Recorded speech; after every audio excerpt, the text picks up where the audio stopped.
It is really a hump in inflation. You are going to see quite a big rise over the course of the next couple of months. Even in the US, headline inflation could be over 3%. It could rise from 2.5% to over 3% just in the course of the next month.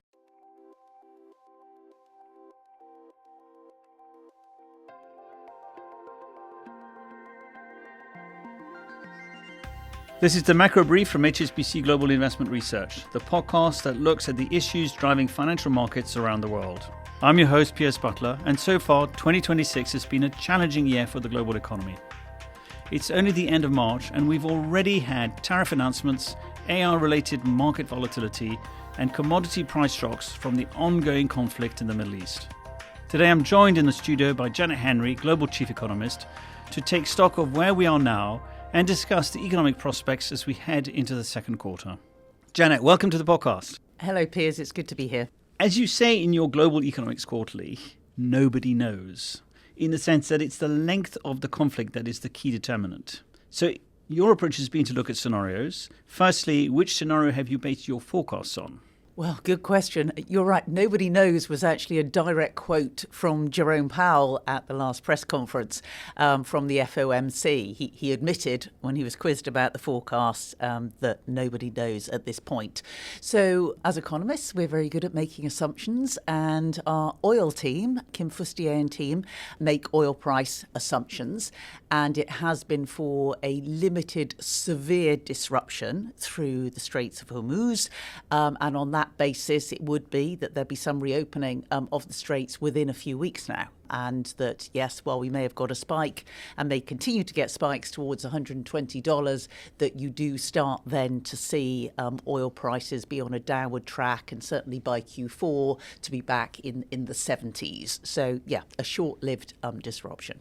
Now, there is an uglier scenario. What's that? Well, that uglier scenario is that oil prices stay higher for longer, that actually at least through April, maybe into May, $140 a barrel, and then they stay above 100 out towards the end of September. And so it is higher for longer, but the key difference between the two is that there is more likelihood of what we call second round effects into other areas of inflation, because then you get into the area that it might feed through not just into what we're already seeing, which is a whole array of different energy prices, from diesel to obviously gas, given the disruptions in Qatar, but anything related, but it goes into plastics, it goes into food supplies, given what it means for tractors and deliveries of food, and a whole array of other factors, as well as feeding through into wages. So given that nobody knows, and as you say, you make a number of assumptions, perhaps more interestingly is that you've done a detailed analysis by country of the economic impact, and it does vary a lot. Can you share a few highlights from that analysis? Yes, we have a wonderful heat map of vulnerability, I'm sad to say. The starting point is who are the net importers and exporters of energy in the report. And that is really the major factor, even though obviously we look at, what's the exposure regarding the share of the inflation basket that's energy and then food. And we also look at the ability to support it with policy, so fiscal positions. But the key one, as I say, is the net importers and exporters. And the relative winners are, of course, the oil exporters outside the Middle East, where they haven't had to cut production and they may have some scope to increase production and exports. So Russia, Canada, the US, and top of the list, Norway, given that Norway is a massive net exporter of oil, but actually domestically uses quite a lot in renewables. It's really a world leader in terms of use of electric vehicles. But what I would say, even in terms of those relative winners, the consumers will still feel the impact of global prices. That's the point in the US, isn't it? Because everybody says, well, the US is kind of self-sufficient, in fact, exports oil. But since oil is a globally priced commodity, the consumer in the US is actually suffering from much higher gas prices at the pump. Absolutely it is. And of course, in the US, tax makes up a much smaller share of the petrol pump price or gasoline pump price. So, for instance, the state of Georgia has already cut the tax, which I think is about 37 cents on what is now $4 gasoline, to try to offset it. But yeah, there is a quick pass through to consumers. But the key difference on that point, of course, in the US, yes, it will impact on consumer demand, particularly lower end consumers, lower income consumers, they already have a higher inflation rate. They spend more on energy, but it is really in the US just the auto fuel component. So on the flip side, you've got the relative winners, because it is relative. This is not good for anyone. But the relative losers are those countries, much of Asia, not Malaysia, not Australia so much, who import a lot of energy, particularly the gas component. US gas prices have not gone up, but European and Asian ones have a lot.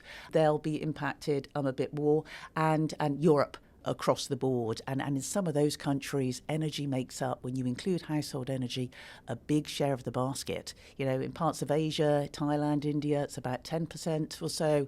Eurozone, it's about 7%. Poland, it's about 17%. So, you've got a very different mix in terms of the pass-through of energy, even if you are a bigger share of it is actually the taxation component. So, relative losers, Europe and Asia, Latin America a bit in the middle, and relative winners, those energy exporters. You mentioned taxes. What about governments? Are they in a position to soften the blow to households? Are they in a position, or are they trying to soften the blow? They're two different questions, I think, Piers.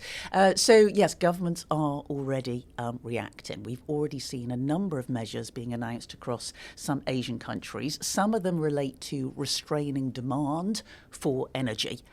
So, for instance, encouraging people to work at home a few more days. Back to that? Yes, we're back to that. Less energy consumption. And others are trying to cap prices or delay the pass through. So at the moment, a lot of the Asian countries are taking it on the budget deficit rather than allowing it to push up inflation. Because, of course, if it pushes up inflation, that means that they're less likely to be able to, they might actually have to raise interest rates.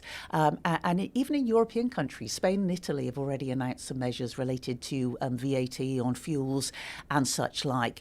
And what's interesting about some of the European countries, certainly they're talking about it, or already taking steps at a much earlier stage than they did back in 2022. And of course, Europe had their taste of gas price increases after Russia invaded Ukraine, when there was a much bigger increase in gas prices than there has been so far in Europe. And at that point, they did spend, 3% or more of GDP on supporting the consumers. So I think what they're keen to do is to almost soften the blow at an earlier stage, because last time, which was a very different picture, domestic demand was stronger, labour markets were stronger, but they did pass through into a broader mix of inflation, and they are trying to prevent that happening on this occasion. The other influencer is obviously central banks. As you said earlier, Jerome Powell's kind of said nobody knows. Is it a bit of a watching brief on their part before they do anything on monetary policy? I think nearly all of the central banks have taken the view that they are going to wait and see.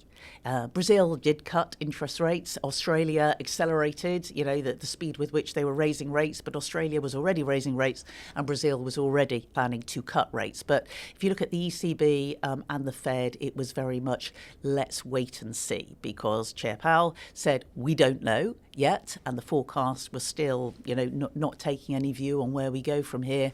The ECB announced different scenarios, to some extent the good, the bad and the ugly, which is what Simon Wells did in his European Economics Quarterly. It was the Bank of England that really, surprised the market to some extent, because the vote was overwhelmingly on hold, whereas previously, some members have been voting for rate cuts, and nearly every member of the committee signalled that they were ready to act. In other words, the UK has had more persistent inflation for a longer period of time. They're not the only ones that have been above target for 5-6 years. The Fed has too, but the Fed has a dual mandate, and obviously this is what the bond market has reacted to, as well as the shifting short rate expectations for the timing of future rate rises. Right. Let's recap on your forecasts. More on inflation than on growth? Well, globally, we've got near term quite a lot on inflation. So, yes, we have got some point forecasts. They're all in the report, both under the central scenario and under the uglier scenario. Under the central scenario, it is really a hump in inflation. You are going to see quite a big rise over the course of the next couple of months. Even in the US, headline inflation could be over 3%. It could rise from 2.5% to over 3% just in the course of the next month. We know that probably in the UK, it will be July when we get the increase in gas prices because of the energy price cap. But either way, it is a hump in inflation. Then if oil prices come down, under our central assumption that you will see inflation starting to fall back later in the year. So on that basis of higher inflation, lower growth, we have lowered our growth forecast for most of the major economies. We've certainly lowered our global growth forecast, but we still are not expecting the ECB or the Fed to change rates in 2026, although the possibility that the ECB does has certainly increased. Maybe just to finish on, it's fair to say that if the conflict were to end tomorrow, there are still some long-term consequences. In your report, you mention security economics. What do you mean by that? Well, I think what we are seeing around the world is a need for greater security in many ways. Even since the start of last year, with all the discussions regarding NATO, there was already a move towards greater defence military security. Obviously we've seen a greater commitment regarding defence spending. And increasingly, we've now had a need, I think this is a reminder regarding energy security and broader economic security.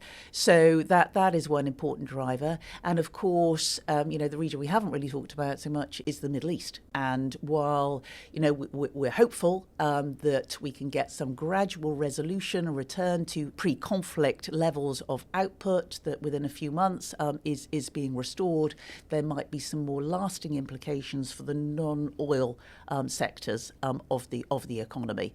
And there may even be some political implications even within the US. We've clearly seen how some of the opinion polls have moved recently in response to the feared pickup in inflation that may come through in the US regarding the outcome of the midterm elections in the US. So there are lots of ways in which what's happened regarding the conflict has already changed the outlook potentially for the rest of this year, even if it is resolved quite swiftly. I think that's all we have time for. May I wish you lots of luck in future forecasts, rather you than me. But thank you for joining us today. Thank you very much, Piers. A pleasure to be here as always.